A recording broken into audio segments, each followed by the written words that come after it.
కదిలే నది నీవైతే కడలి ఒడిని నేనవుతా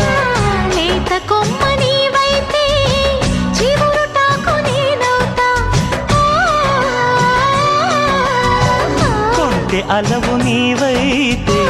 కంటి పాప నేనవుతా వాన జల్లు నీవైతే పూల ఋతువు నేనవుతా మోగుతోంది సన్నాయి ముద్దు ముద్దుగా